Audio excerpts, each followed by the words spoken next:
top of the meme to you?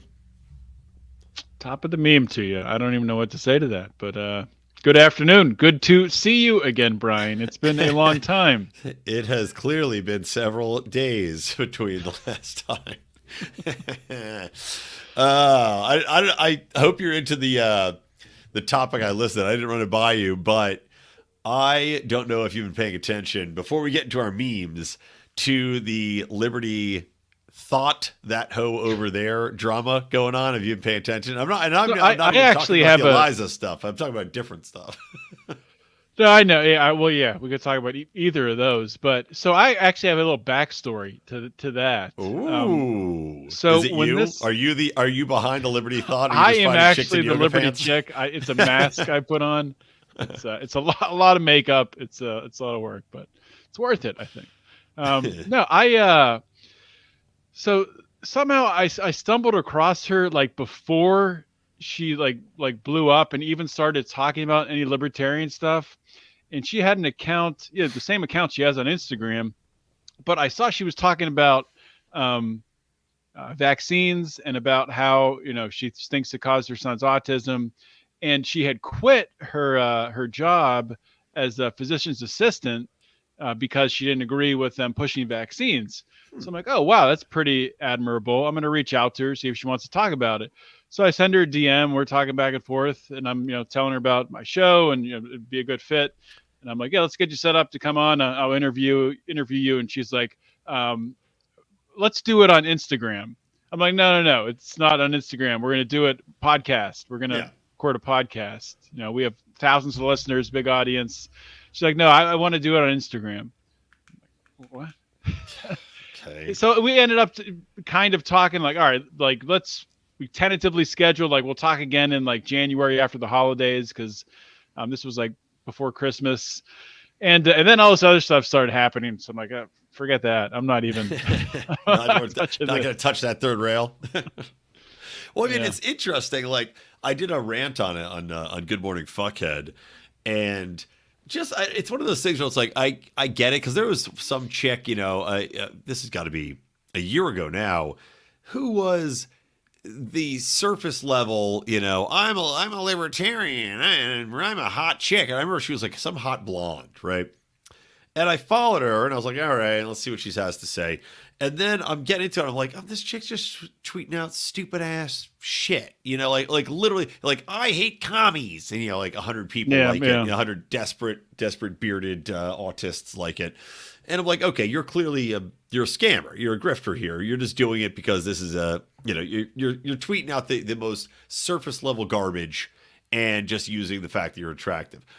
But from what you're saying, like, this gal, if she's got something behind it, fine, good, right?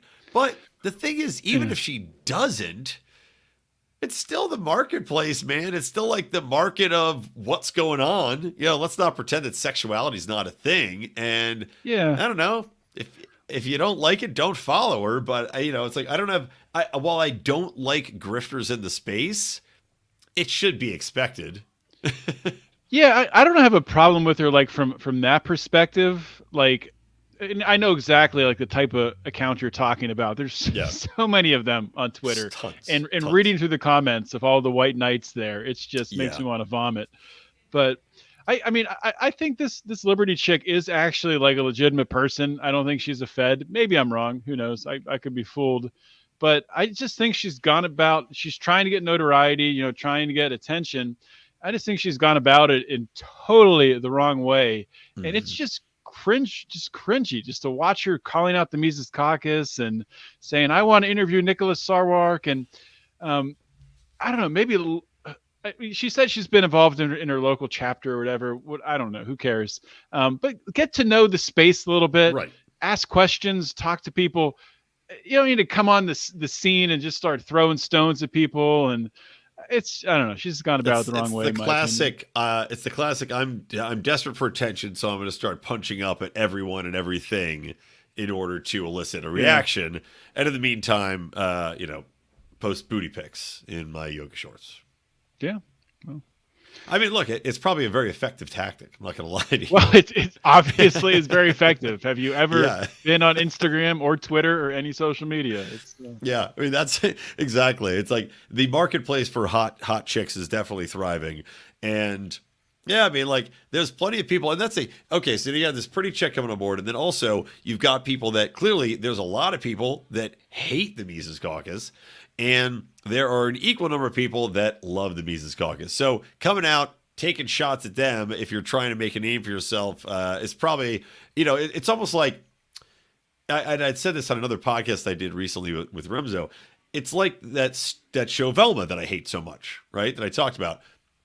The thing about Velma is, even if it fails, the amount of attention it's got from people hating it is probably going to bring in 50 million people just to watch it, just to see how much this thing is a piece of garbage.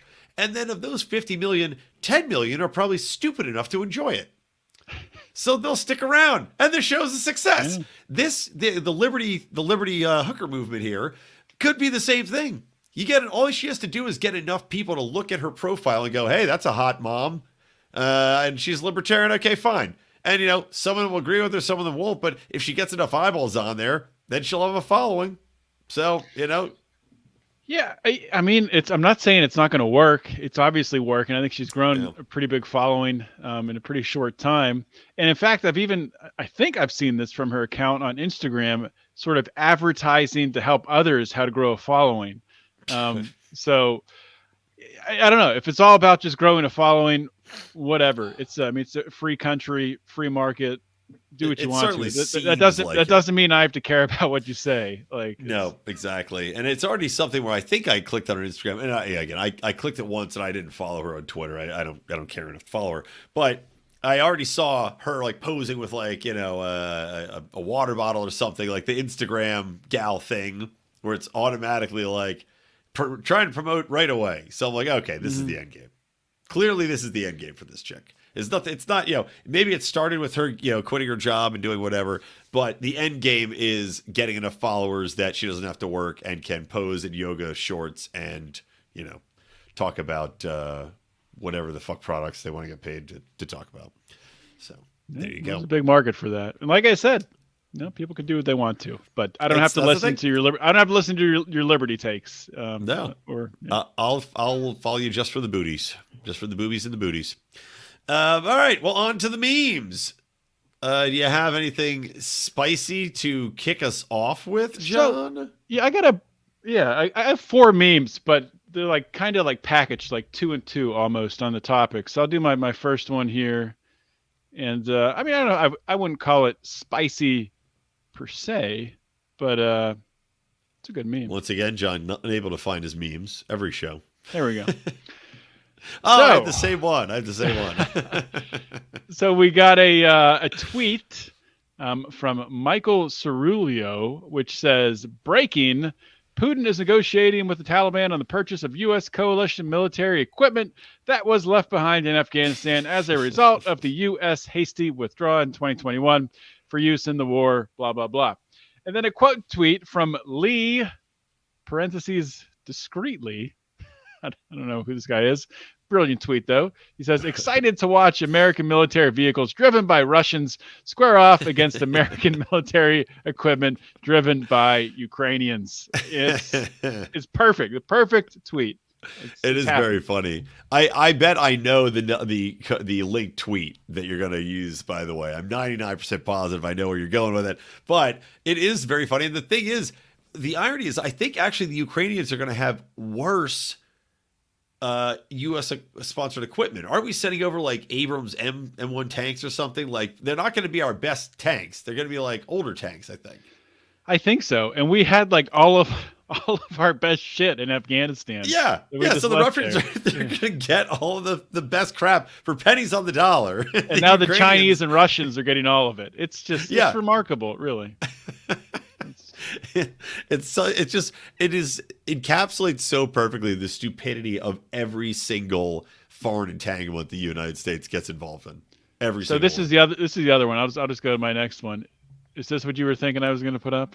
Yes, 100%. So this was actually posted by Forced Mommy, I think. Yeah, friend of the show. She was on an LILDL recently with Brian and some other peeps.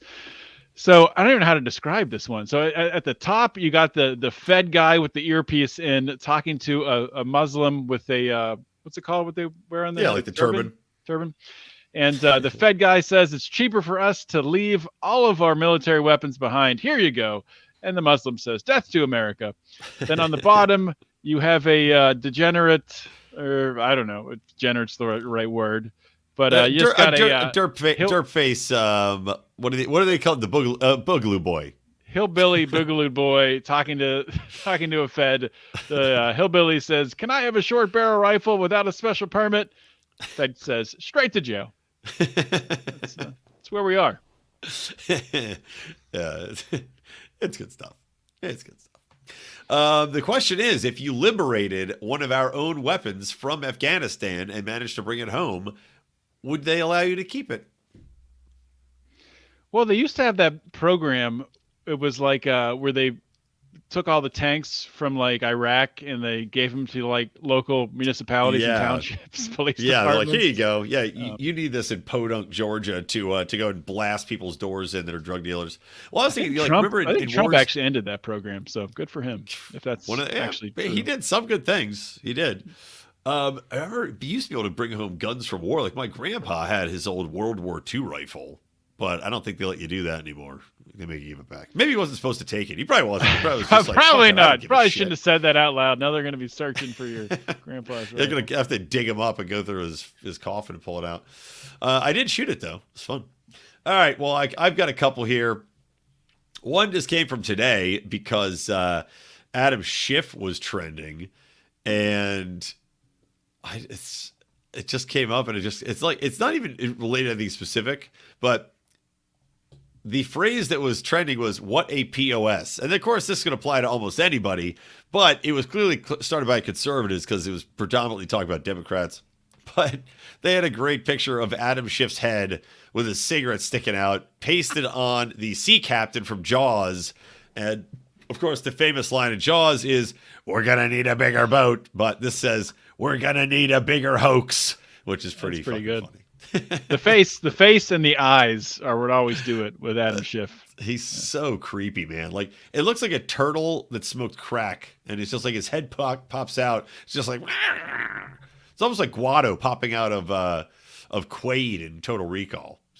I don't know if you saw that recent clip with McCarthy when he's taking questions from the media, and someone was drilling him about him not putting Swalwell and Schiff on the what committee is it? The Intelligence Committee or whatever. Yeah.